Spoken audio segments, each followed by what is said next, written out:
नमस्कार मंडळी. हवा, एअर जी आपल्या डोळ्यांना दिसत नाही पण सतत 24 तास आपल्या अवतीभोवती असते. जगण्यासाठीचा आवश्यक प्राणवायू सुद्धा ते तिच्यातच असतो ना. ह्या हवेचं महत्त्व आपला श्वास गुदमरला किंवा आपलं नाक बंद झालं ना तेव्हाच लक्षात येतो.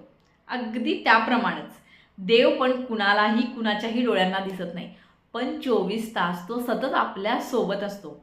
जगण्यासाठीची ऊर्जा तर देवच तर देतो आपल्याला, पण त्याचंही महत्त्व आपल्या आयुष्यामध्ये एखादी वाईट घटना किंवा अघटित घटना घडल्यानंतर जेव्हा आपले प्राण वाचतात ना तेव्हाच आपल्याला येते. आता फॉर एक्झाम्पल, गाडी चालवताना हार्ट अटॅक आला, त्यावेळेला आपण स्वतः जाऊन ॲडमिट होणार आहे का? नाही. कोणीतरी आपल्याला मदत करणार, आपल्याला ॲडमिट करणार आणि मग त्यानंतर आपल्या औषधोपचार चालू होणार आणि आपण त्यातून वाचणार.